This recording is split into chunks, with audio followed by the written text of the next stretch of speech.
Hey folks, Matt from artoftheimage.com.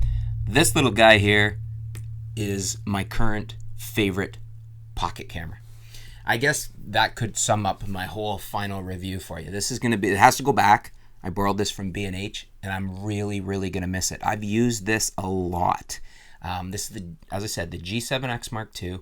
I just love this little thing, which is surprising because on paper, I didn't think I was going to like it that much. I thought the RX100 Mark IV would be the camera for me because spec-wise, it looks to be a better camera. But in reality, I like everything about the G7X Mark II far better than the RX100 Mark IV or any other little camera I've shot. It's small enough to be a real pocket camera. This will go in your pocket. I actually found some cases that I like to use on my belt. That's how I would prefer to carry it, but it'll easily fit in your pocket. I really like the controls on the G7X Mark II. There's a little bit of knurling on some of the dials, you know, that kind of little bit of indented, dimply metal that makes it easier to spin the dials and move them. They're intuitive, they're well laid out. The flippy-uppy screen, I really like it. It just seems to be a little bit better built than, say, the RX100 Mark IV. And I like the fact, I mean, a camera like this, I want to use it for vlogging, as do many people, and it works great for that. The autofocus, fast and accurate, and very smooth for video, especially for vlogging. It works very well. You would be forgiven for thinking that the G7X Mark II has some type of Canon's dual pixel autofocus in it.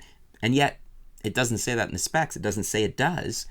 But it seems to perform that way. It works very nice. It's when it's shifting focus, it's very smooth and fluid, not fast and jerky. And it's really a nice, I see why a lot of vloggers like this camera. For me, it's become my favorite little camera. A lot of times I'm not going to take out a DSLR or even a Micro Four Thirds. It's just too big. This, you have no excuse for not throwing in your bag or your pocket or on your belt. It's fantastic. It's got a great little lens. This is the Canon, it's a 4.2 times, but it is a 1.8 to 2.8. So I believe that's, if memory serves, it's a 24 to 120 millimeter equivalent in 35 millimeter terms.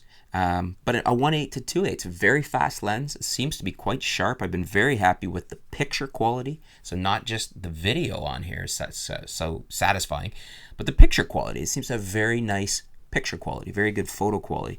Battery life is great. The one thing I wish they'd do, and I don't know, it could just be a size thing. Every camera, small camera, this isn't a knock on the Canon because they all do it. I wish the battery door could, or not the battery door, the card door could be somewhere else because it becomes hard to switch batteries if you are on a tripod. Now, granted, you're not going to put this on a tripod all that often, but I have, and it works well.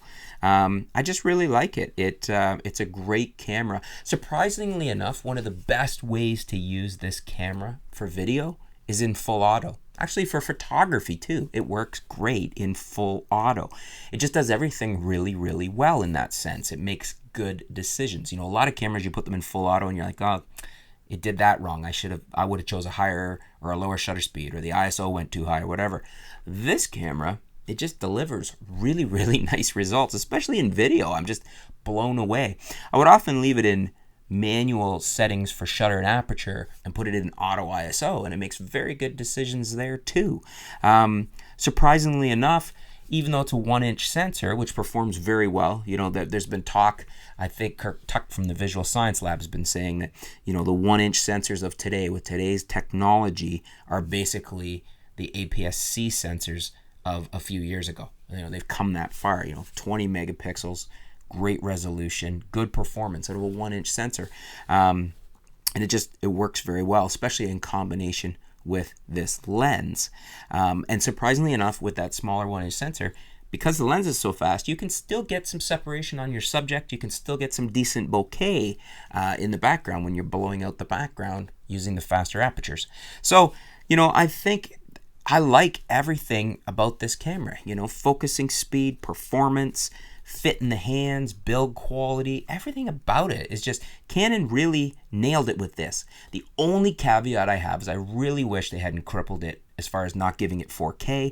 I think Canon gets too scared about cannibalizing their upper limits, like as if somebody would buy the G7X Mark II and then not buy a Canon 5D Mark IV or a 1DX Mark II or whatever.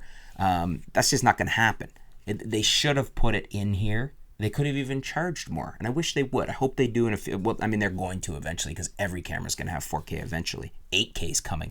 I happen to know that from insider information. It won't be coming from Canon first, but I do know who it's coming from. A lot of you guys can probably guess. Anyways, love the G7X Mark II. If you guys have any questions about it, leave them in the comments below. If you guys have a G7X Mark II and you want to let me know what your experiences have been, are they the same as mine? Are they contrary? Leave them in the comments below. We can discuss it. But I'm sad to see this go back. I am probably going to buy one for myself. What I do want to do is I want to get a G7X Mark I, and I just want to see what the differences are, because I don't think there was a lot of difference. But the one thing I'm curious about is this amazing video autofocus in here. Is it really that much better on this Mark II than the Mark I? Because you get the Mark I for a little better price. So anyways, folks, thanks for tuning in. Stay tuned. We'll be back soon here at artoftheimage.com.